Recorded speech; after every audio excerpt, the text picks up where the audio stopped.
So A.J. Gardner, in his essay in this essay on saying please, he's emphasizing the importance of civility in our everyday dealing. Okay, so we he expects us to be polite and cultured while dealing with other people in society or whomsoever we come across. We should always be polite and we should have a cultured behavior, and this is the only thing which is respected by everyone. So students, there are two very important words, that is please and thank you. Please and thank you, these two words are very essential in the stream of general life. So basically here he's talking about, he's emphasizing on two things a lot, that is good conduct and the bad conduct. Okay, so what is a good conduct? If you have a good manner in you, or you have good etiquettes in you, if you treat people in a good way, what will happen? You will feel a sense of happiness in within yourself, and people will respect you for that. Okay, so happiness is a result of good conduct. And good conduct is based on what? It is based on morality. And you must show your good manners through your actions and words. So the best way of showing that you are a humble person and you have a good conduct towards people, that is through your manners, through your actions, and through your words. So when you get what you asked for, say thank you. When people making a request if when you want to make a request, you say please. With your words you can show respect. So that's what good conduct is all about. When somebody thanks you, you tell them that they are welcome, and again let your smile reach your eyes. Okay, sound very genuine. And manners should be used to make others feel comfortable and welcome. Okay, so we must use manners to make others feel that they are significant to us. So this is how you show your good conduct towards people. And also the author has talked about the bad conduct. So bad conduct is basically using manners to belittle another person, isn't it? So you should not mock after someone. You should never make somebody look like a fool. And you must have heard about the very famous saying, I was raised to treat the janitor with the same respect as the CEO. Okay, so everyone is equal and they deserve the same respect. Now, in English, basically, when do we use sir and ma'am? Could you tell me? When do we use sir and ma'am? For whom do we use these terms? For elder people, okay. For adults, we use that. Okay, that's it. Adults who should be respected, we use for them, sir and ma'am. So how do you call a stranger, my dear? Students, if you have to address a stranger, how would you address that person? We use sir and ma'am to address someone. Okay, but this both, sir and madam, this both are just a general title of respect. Now, we don't respect to the person who's elder to us. We respect everyone we meet. Be it your friend, be it the person of the same age, we need to show them respect. Respect is not only for the elder people. Okay, respect is for everyone. If you treat a opponent person with respect, then that person will treat you with respect, isn't it? So respect is not only for the elderly people. If you want to gain respect in your life, you should learn to respect others. If you want respect from your friends, you need to treat them in a respectful manner. So the term sir and the term ma'am is also, yeah, I agree that the man, be it a man of a higher rank, we call him as sir, or be it a superior, or even if you have to address any male, especially if you don't know that person, if that person is unknown to you, you will still address that person calling sir. So this is how we talk in English, right? This is how we address. If you don't know the name, what would you call him? You'll call him sir only. Okay, like for example, you'll say, excuse me, sir, could you tell me where is the lecture hall?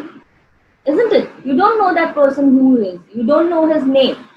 So how would you show respect and how would you address that stranger? You'll say, "Excuse me, sir, could you please tell me where is the lecture hall?" Or you could say, "Excuse me, ma'am, guide me with this address," isn't it? So remember, in English, we do not have to pronounce basically to address elder and younger people. Like in Hindi, we have a singular second person pronoun. We have two pronoun that we use in Hindi. We say aap and we say tum. If we have to address an elder person, we say aap, and if we want to address somebody who's younger, we say tum. But in English, what would you do? You can only add a prefix, like you can the model this model auxiliary. What do we learn? That if you want to ask a question with respect, there are certain terms to express politeness, such as sir or madam or thank you, sorry, etc. All this is there. And you can also show politeness in a very formal environment. You can use may I, could I. So these all terms you can use. But the pronoun, the singular pronoun, the second person pronoun that we use in English for sir, be it a person who is inferior or superior or anybody, we call them you. You do it.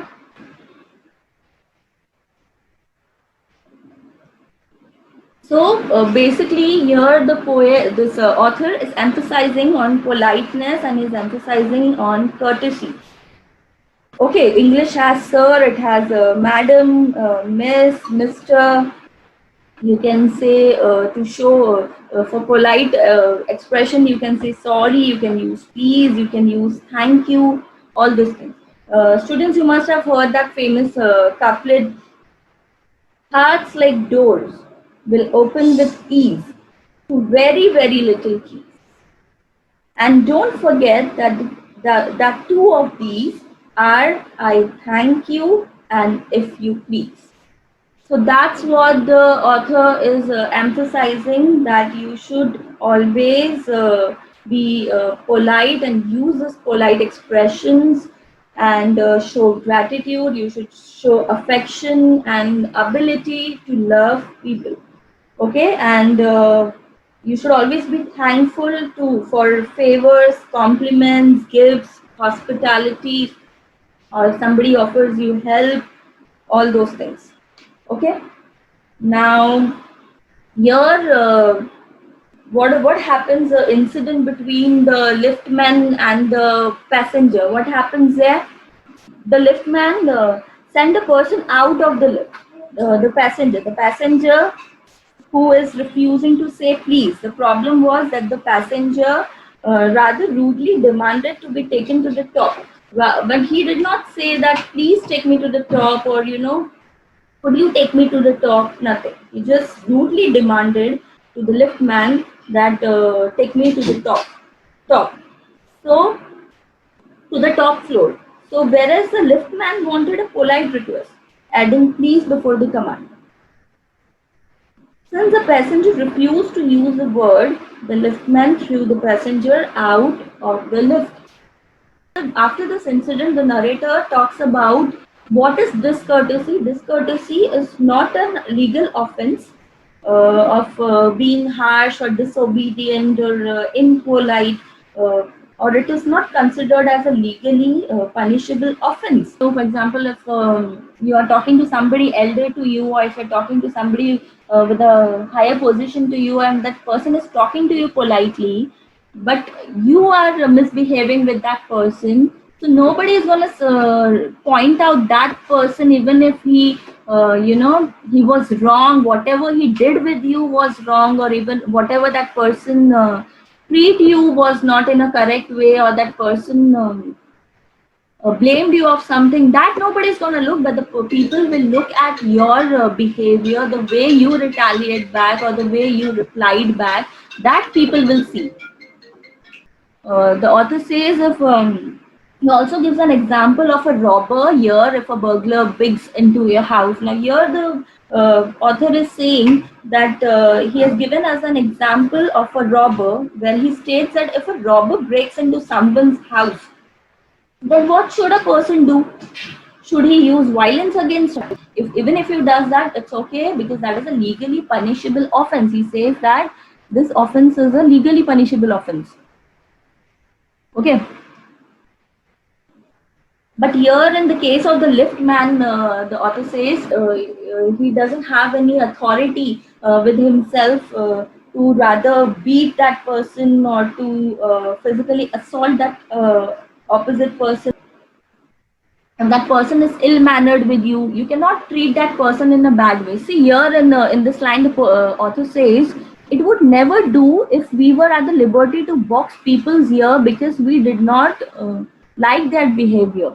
So if the liftman did not like the passenger's behavior, he did not have that liberty to box that person. Okay, so law is not permitting you to do so.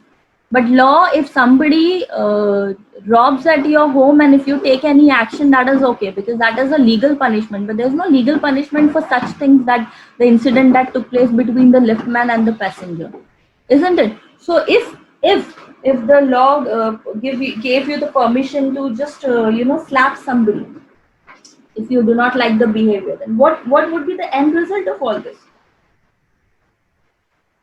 What should be the end result if we start hitting anybody we want? Here the author has explained, our fist would never be idle and the gutters of the city would run with blood all day. If we had that permission to hit anybody, because see, if we want to hurt somebody, if we want to insult somebody, it is not a legal offense. But if the law permitted you to take action against it, and if you hit somebody, then what would have happened? Our fist would never be idle and we would be immediately reacting, and then there would be the gutters of the city running with blood all day. So this could have happened.